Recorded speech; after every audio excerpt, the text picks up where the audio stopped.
Mikuro mawufinu betole, mido aino, agelo bagan, ajasin potin, agbovi, dokpo. Egbedo akozambe, kulitoko aton nukunene, aizen, afotan, afode kande, ko nukun dokpo. And what we said is greetings to all Africans. We are His Imperial Majesty Ahosu Agelo Bagan Agbovi I. Today, we also in this said today is Akozangbe, or doesn't translate as what today's day is in the Gregorian calendar, but Akozangbe, Kulito, the month of Kulito, the day 29, the year 62, 61, or 6,261. And it's because we have our own calendar. And it kind of helps segue into the whole reason we're doing this video. Very short video, it should be anyway. And once again, our contact information is in the description of the video. We were presented the other day with some videos from some people that are returning to their roots, so to speak. And the only thing we could say we agree with on this video is that they make the statement, return to your original tradition, which is Vodun. Ironically, something we've been saying probably for about 20 years now. These are a group of people, more than likely, well, we're going to say the truth, no skirting around it. We don't even, anyway, they are people that have taken DNA tests, and these DNA tests have related them to Benin, to the Aja people in particular, right? Aja being the true name of what people mostly call Fon people. Once again, the Aja are composed of over 25 ethnic groups. Fon is just one of them. Fon is one of the newer ones, is the newest one. It's kind of like the last end is they become the known one, you know.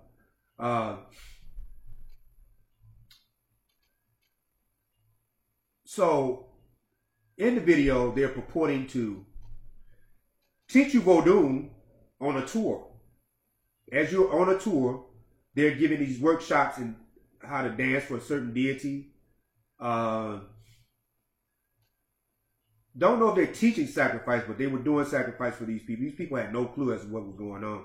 They probably didn't know what was going to happen before they got there. These are new Africans, Africans that from around the world that descend from captive Africans, or in some cases, maroon Africans. So they were teaching drum beats. All this is during a tour. Tour/workshop. Go figure. This is just when we didn't think they could do anything new so far as degradation to the culture. Now they're teaching you the culture during a workshop, during a tour. Furijimi. Furijimi is, forgive me, apologies in Yoruba. During a tour. Yeah, you're going to learn Vodun during a 2-3 day tour. Let's say it's a whole week or 2 weeks, but it's not that long. You're supposed to learn Vodun in those 2 weeks. Many watching this video, they're familiar with what we've said about the Sheshe tradition, or so-called Yoruba tradition, as they insist on calling it still. Yoruba religion, as they insist on calling it. Orisha religion, Ifa religion, whatever other name that they want to use as not the name of that tradition. We've often said that tradition is in trouble. And it surely is. It surely is. And primarily we say that in relation to the degeneracy in that tradition. However, Vodun is in trouble. Also, African traditions worldwide are in trouble because of what's being passed off. Vodun is in trouble with the practice of Vodun, if you will, because of a lot of the non-African influences that they invite in Benin, you know, the mommy water thing, that's not Vodun. Worshipping Hindu gods, that's not Vodun. But this is what they're doing in Benin. Now they're taking you on a tour, and you're supposed to learn Vodun that way. So this video is for just to rattle you a little bit, rattle your brains. Many of you have watched many videos on Vodun. Just type in Vodun, you're going to get Haitian Vodun, you're going to get African Vodun even more now than you used to.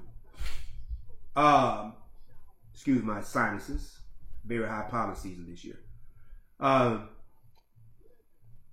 But you have never once, we challenge anybody to send to ekaabokilombo@gmail.com, EKAABOKILOMBO@gmail.com. Send any video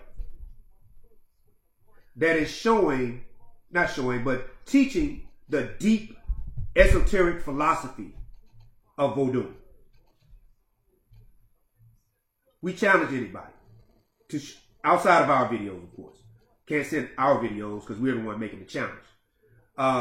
Send us any video, especially from somebody from the continent, from Benin. Show us anything other than a spectacle. Show us anything other than they're talking about sacrifices, showing you sacrifices, showing stuff that they're not supposed to be showing, by the way. Showing their gungun, dancing, and a bunch of crackers set around with cameras. Show us anything other than that coming out of Benin. And we'll give you $2 million right now in our pocket that we don't have. That's how confident we are in that. That's a bet. However you want to call it. That's how confident we are in that. Show us anything outside of them showing the Oro masquerade. That's the masquerade covered in raffia. And it spins real fast. That's not Oro, Zagbeto. Well, Oro also is very similar to Zagbeto. But we meant to say Zagbeto. But both of them. Show us anything other than them entertaining and showing magic. Somebody swallowing fire and all that type of stuff. Spitting fire. Of course, and a bunch of crackers with cameras filming this. Show us anything other than that. We'll give you $2 million.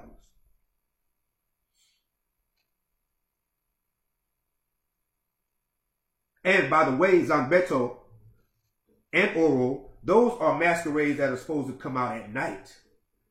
But they make sure they bring them out in the daytime to entertain the Yoruba, the Tuba, the Yurugu, the so-called white man and woman.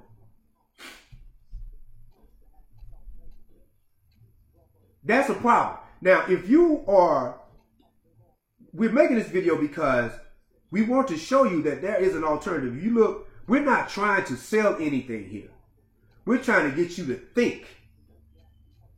Where's the philosophy? We said that the Sheshe tradition is in trouble.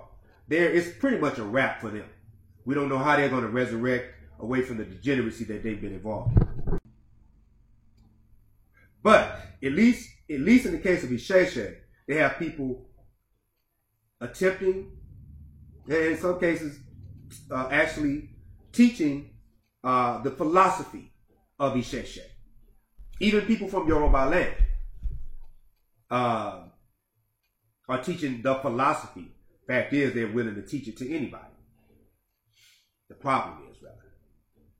But at least they teach it. Show me a video where somebody, even from America, not our videos, not our books, show me where somebody is teaching about the deep philosophy, we call it Dablu, where we say Vodun Dablu.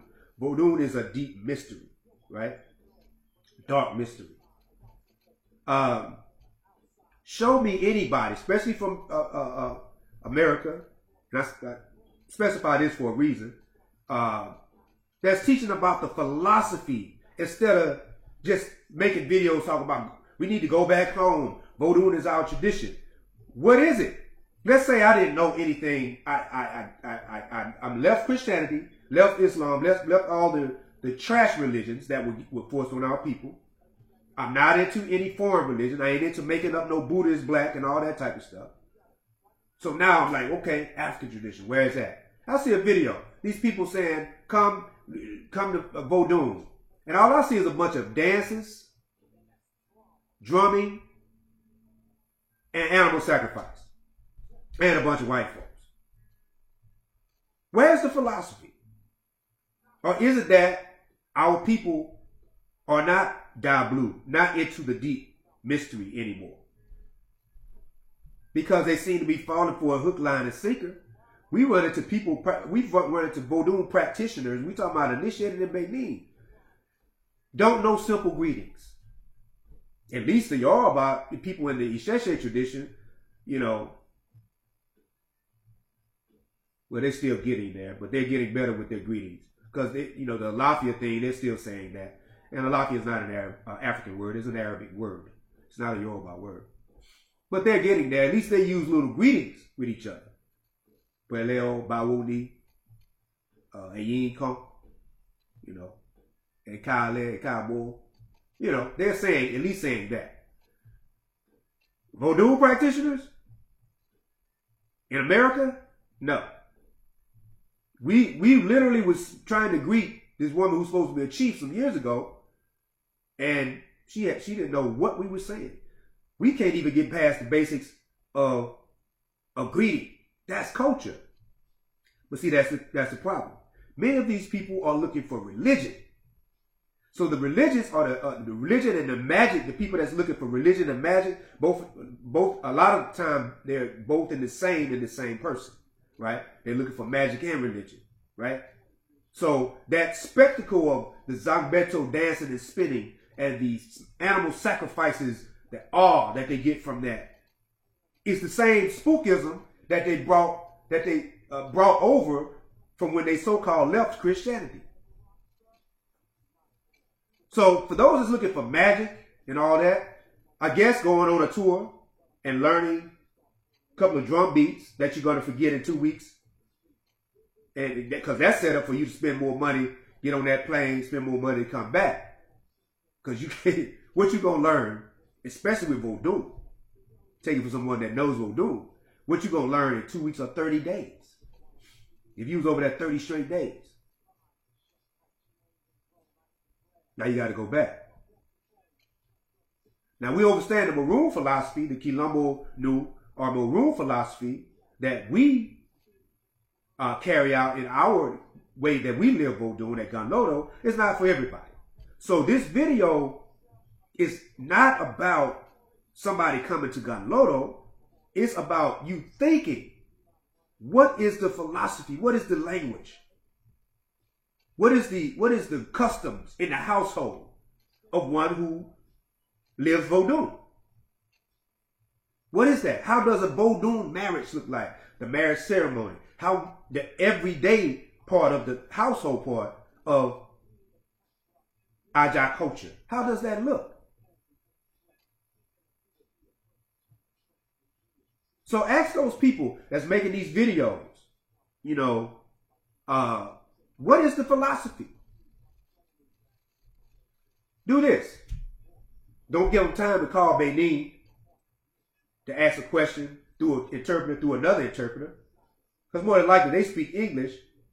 The people in Benin, of course, they're speaking Ajagbe, the Aja language, or a variant of it, Aja, of course, which is Fonbe, Gumbe, whatever. They got to go through various interpreters because they don't speak French, right? So they got to go through several layers of interpreters. It's best that you ask these people these questions in real time. Hey, don't tell them, don't tell them what you're doing. Ask them, can you get on the phone with them?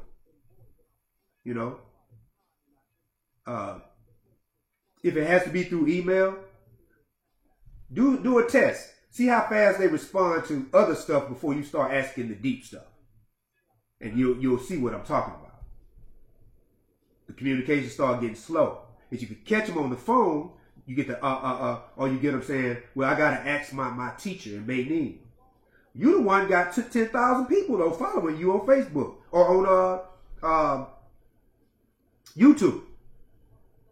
How did you do that when you don't know how to say bathroom in the Agile language? When somebody asks you that, you got to call somebody in Benin. You got to get on WhatsApp. You got to go through French translator, try to figure out what they're saying because you don't speak Fong. Or Gumbe, or Hulakbe, or Hualakbe, or Setokbe, or Aizogbe, or Wemekbe. You don't even know what I just said. You didn't know what I said at the beginning of this video. Now, when I say you, I'm not talking about the ones that's trying to learn Vodou. I'm talking about the ones running around here talking about their queen mothers all of a sudden, since they got a DNA test, talking about their prince or princess, because they got a DNA test, and wasn't studying, as we say in the South, wasn't studying Vodou, let alone Africa, before that DNA test. That's who I say that to. You don't even know what I just said. And don't know what I said at the top of this video. You know, some people are, going to get mad. They're going to say, well, he think he's more African than somebody else. That's the deflecting thing. That's like watching Saturday morning cartoons.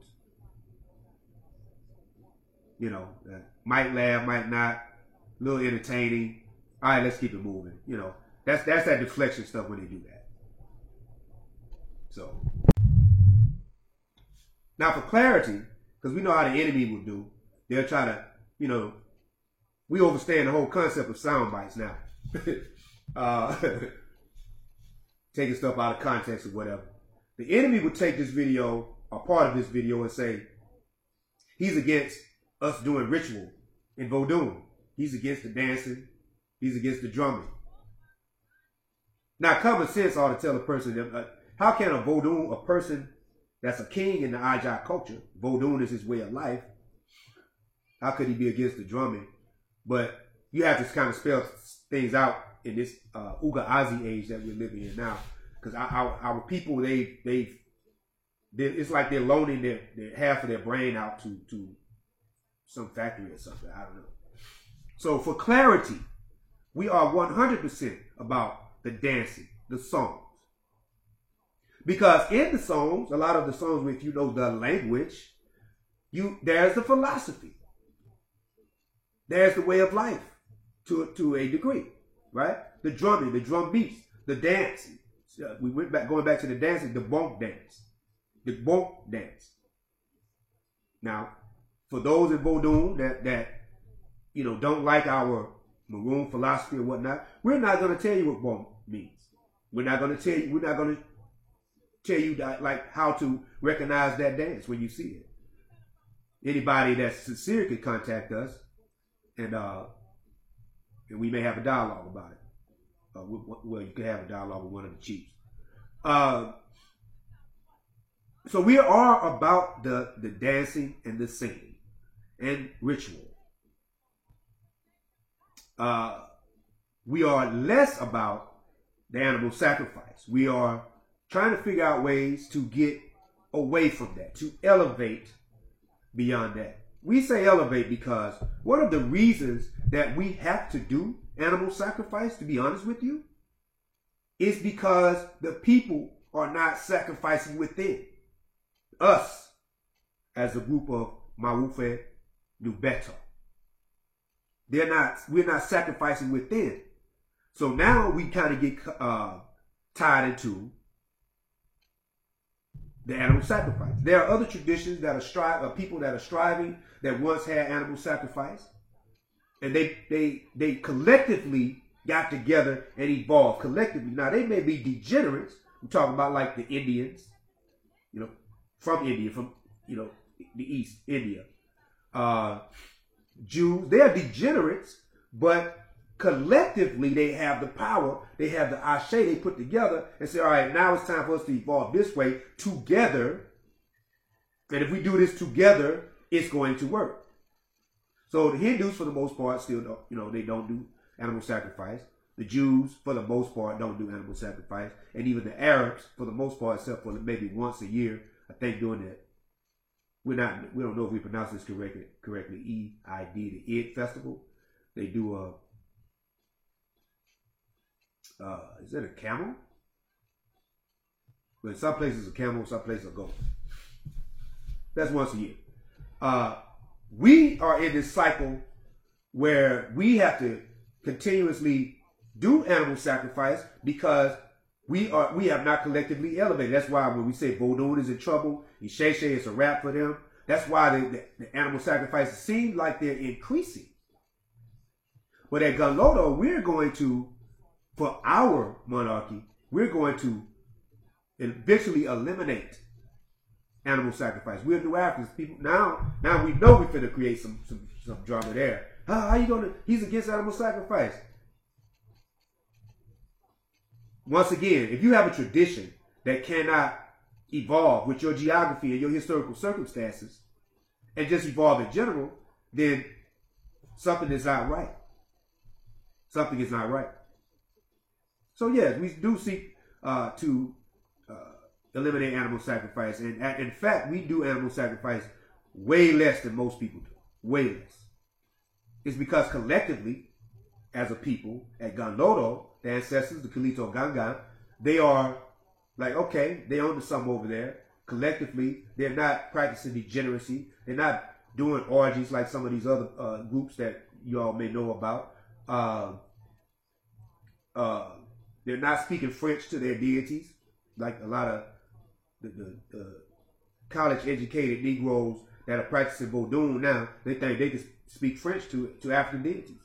And nobody may need to tell them no any better, because they need these professors to put shine on Benin. Just like the Yoruba don't tell a lot of these people in Isheshe the real deal about stuff, because they need that shine. They need them to keep sending Negro initiates over there that's going to be initiated right next to their cracker friend.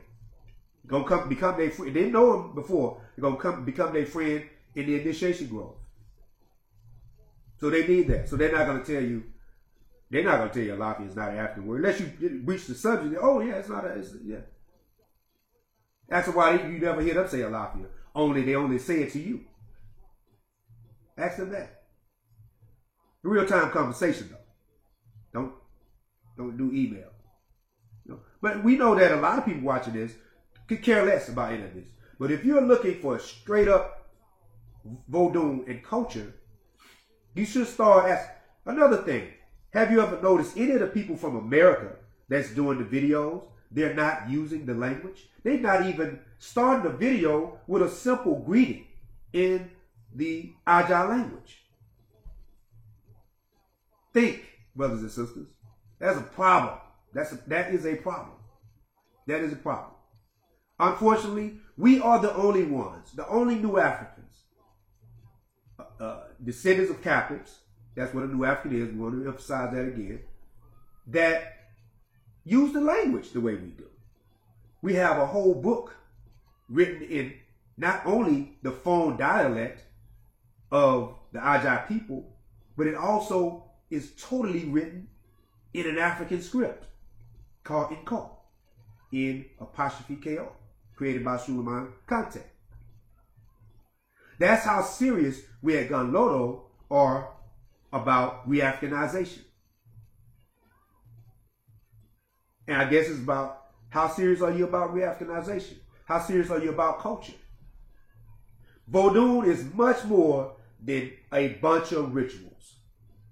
It has a philosophy. It has a cosmology. Not the cosmology that Melville Herskovich, is that his name? White boy, him and his wife, wrote in their little flabby little books. They were given some little fake little children's stories anyway. That's not the philosophy of Vodun. No. So ask some questions to these people about the philosophy, if you are serious. Odipa. And to our enemies, Odabo, Jack.